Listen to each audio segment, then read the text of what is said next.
hermanos, seguimos la ruta hacia el conocimiento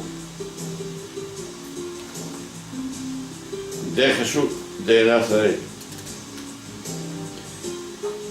Comentábamos el día anterior, que era el 20 de noviembre, lunes, la actitud, mejor dicho, martes, la actitud de Zaqueo, el recaudador de impuestos, que se convierte, cambia de vida debido al contacto que Jesús tuvo con él, invitándose a su casa. Y decimos una pregunta: ¿descalifico a los otros diferentes o busco su bien? ¿Qué es lo que hago?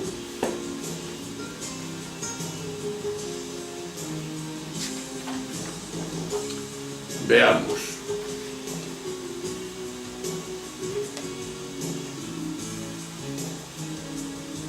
Estamos en tiempo ordinario,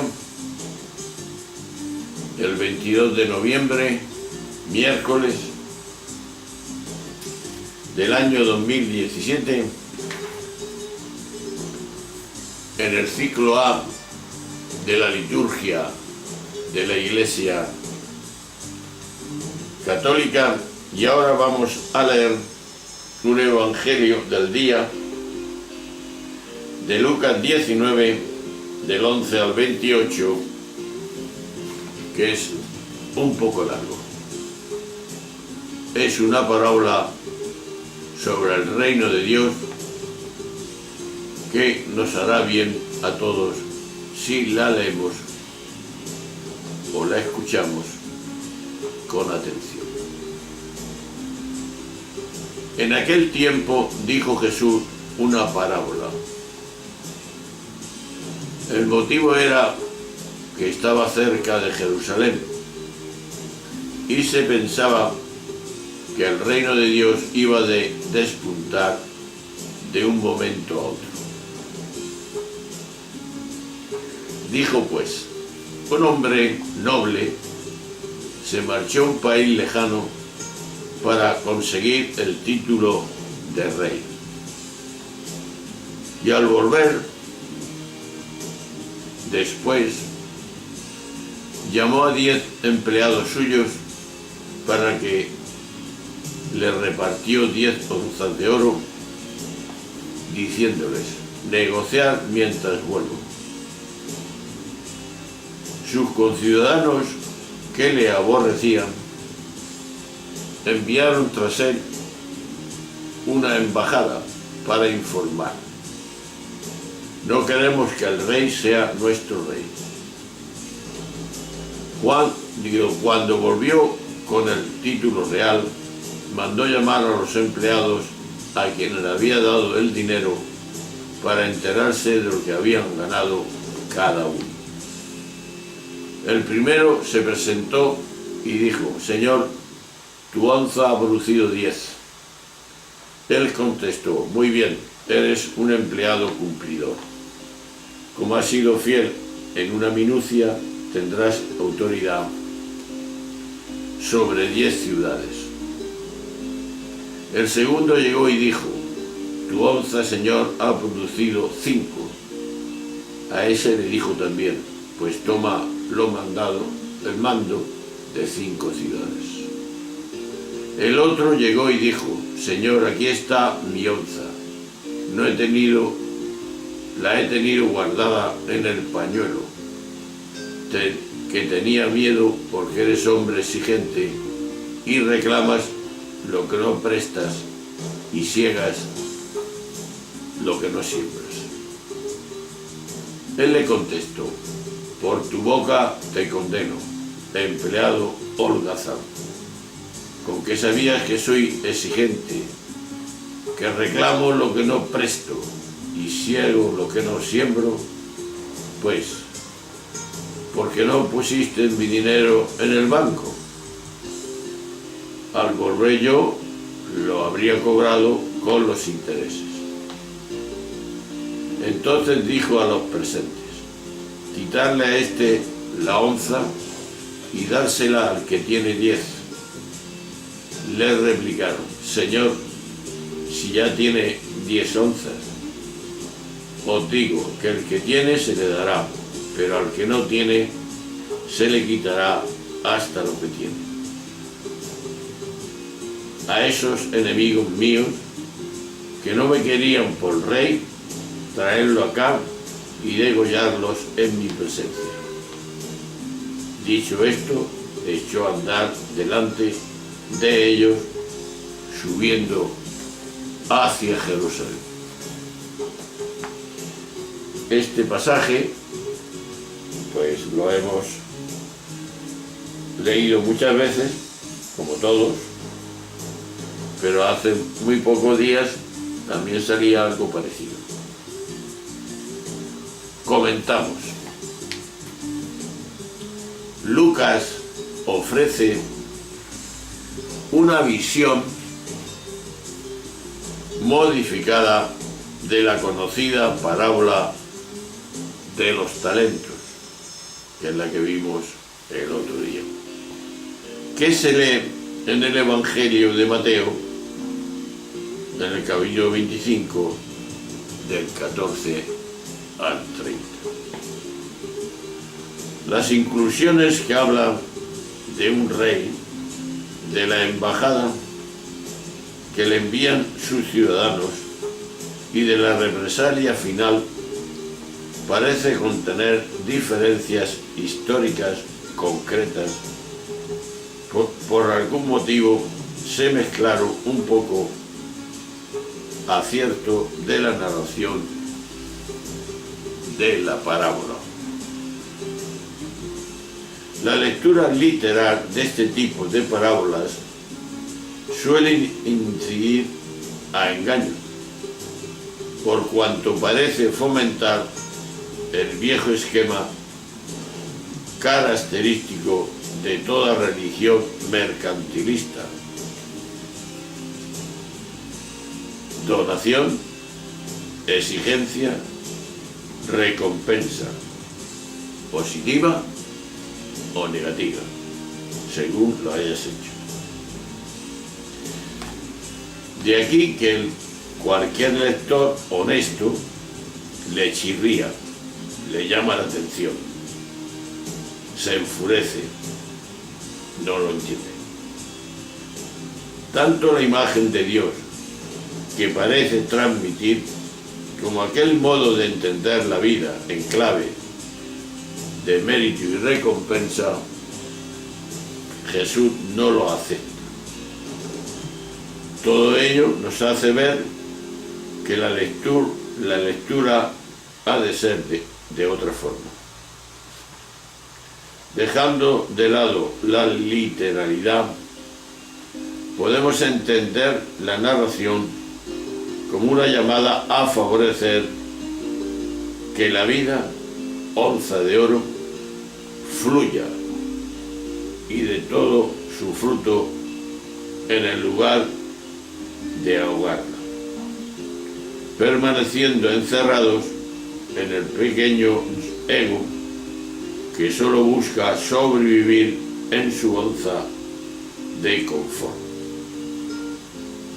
No tenemos que defendernos o protegernos de la vida, vendría a decir la parábola, como si fuera una amenaza, sino confiar en su propio dinamismo y celebrar que se despliegue en cada uno de nosotros.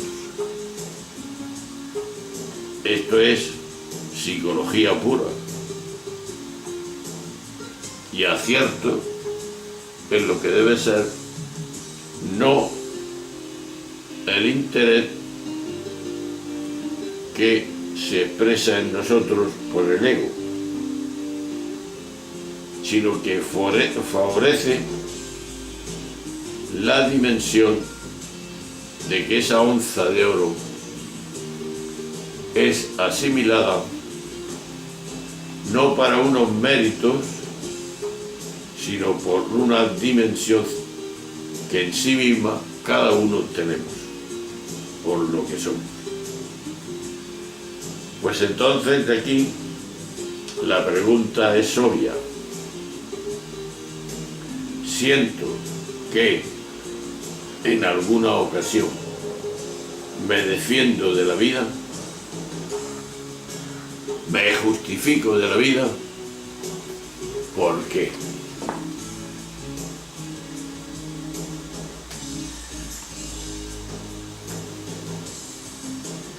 El contenido, y vayamos a lo central, el contenido central de esta parábola es el mismo que de la parábola de los talentos, ya lo he dicho, de Mateo 25, 14 y 30. Pero hay una diferencia. La diferencia entre ambas está en que Lucas añadió dos datos importantes, posiblemente tomados de otra parábola distinta, con una finalidad que salta a la vista: la dureza y la crueldad del hombre que presta las onzas, los talentos. Es mucho mayor en esta redacción que en la de Mateo. Surge una pregunta ante esta situación, y es la siguiente: ¿cuál pudo ser la intención de Lucas al redactar la parábola, cargando tanto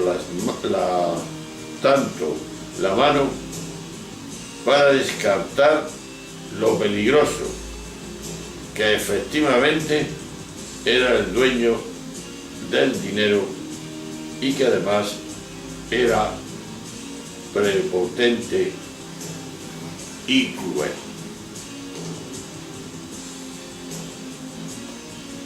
De ahí que si nos centramos en la enseñanza clave de la parábola de los talentos, enseguida se descubre que aquí se destaca con mucha más fuerza la misma enseñanza.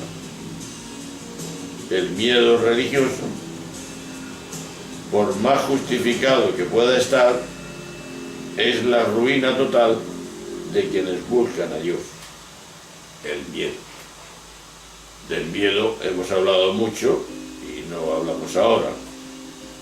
Decimos simplemente una palabra: nos paraliza. Ese miedo es el que condena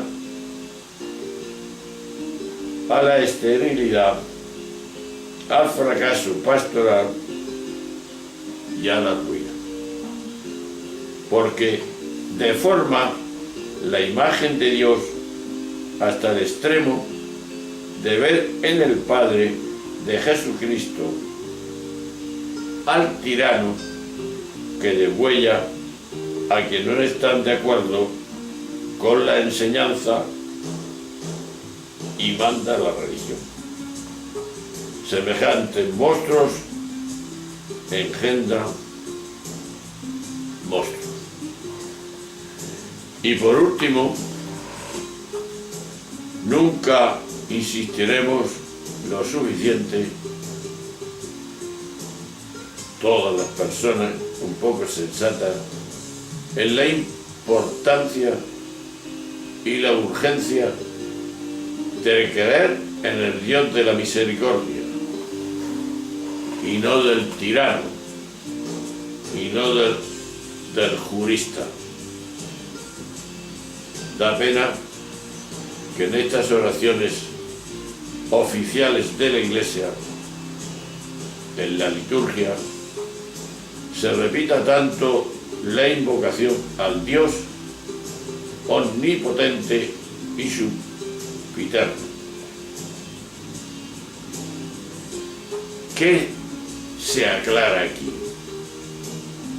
¿Qué afirmamos con estas palabras? Pues está muy sencillo. Buscamos grandeza. Nos fiamos del poder. No creemos debidamente en la misericordia que es Dios y no otra cosa. Y es urgente, urgentísimo, integrarla en nuestra vida, como creyentes y como ciudadanos que somos todos. Somos, antes que nada, seres humanos, y lo que más necesitamos no es un poder que se nos imponga, sino una misericordia que nos quiera, nos acompañe, nos saque de nuestra profunda soledad e ignorancia que tenemos. Somos ignorantes todavía quién es Jesús y cómo obra, y nosotros oídos, sordos, buscando eso, grandeza. Jesús que no tenía pecado, se puso como pecador de todos, acogió nuestros pecados. Lo que acogió precisamente fue la miseria del mundo a cada uno de nosotros por la misericordia que tenía. Jesús nunca condenó nada, siempre disculpando. Padre, perdónalos que no saben lo que hacen, y así sucesivamente. Y es que en alguien tendría que fijarse para hacer eso, en su Padre Dios. Su Padre Dios es misericordia para toda la humanidad. Y de tal palo, tal astilla, que dicen los humanos. Pues ahí tenemos nuestro camino. Si nuestro Padre Dios es el que nos ha dado la vida, ese Padre Dios, el que nosotros tenemos que llevarlo en nuestras entrañas para entender y fuertemente comprender que la vida es más que todo. Esa vida que todos vivimos. Por eso, repetimos, siento que en alguna ocasión me defiendo de la vida. ¿Por qué? Pues ahí está la dimensión de este texto.